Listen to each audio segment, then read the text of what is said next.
Seeing through an imperfect lens. Most of us move through the world assuming that what we see is more or less what is. After all, reality feels solid. Our thoughts feel obvious.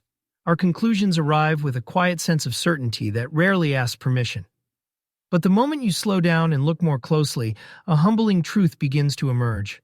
By default, we are all imperfect interpreters of reality. Not broken, not foolish, just human. To be human is to encounter the world through an incomplete lens.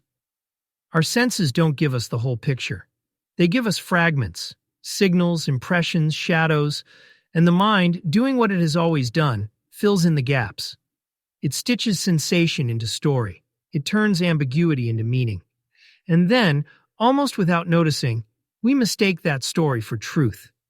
We project our unspoken fears and desires onto others. We look for evidence that confirms what we already believe.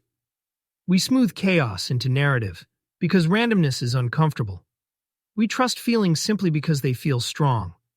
We overvalue what is vivid, recent, or emotionally charged. These aren't glitches in the system. They are the system. They evolved to help us move quickly, decide efficiently, and survive. Clarity was never the primary goal. Function was. There's a strange freedom that arrives when you stop demanding purity from your perception. When you accept that you will always be seeing through something, through memory, emotion, bias, and story, you loosen your grip on certainty. And that loosening can feel unsettling at first. It can feel like something is being taken away. But what's actually being released is the burden of needing to be right. This is where epistemic humility begins. Not as self-doubt, but as realism. Not as cynicism, but as honesty. Your map is not the territory. Your sense of certainty is not the same thing as accuracy. And once you truly accept that, curiosity has room to breathe. Clarity doesn't come from eliminating distortion. That's impossible. It comes from relating to distortion wisely, from slowing down when something feels obvious, from asking, what might I be missing?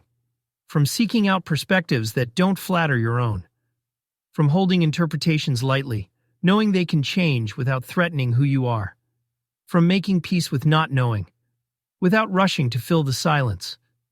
These aren't techniques for winning arguments. They're practices for staying oriented in a complex world. You will never see reality directly.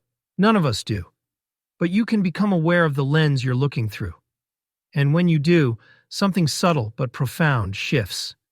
You stop treating every thought as a verdict. You stop mistaking confidence for truth. You begin to see perception as a best effort approximation, not a final account. And you keep looking, not because you expect certainty, but because understanding is something you approach, not something you possess. In a world that rewards certainty, there is real courage in admitting how partial our knowing is. But that courage is the soil where wisdom grows. We are all imperfect interpreters of reality. Accepting that isn't a failure of thinking. It's the beginning of seeing more clearly and more gently than before.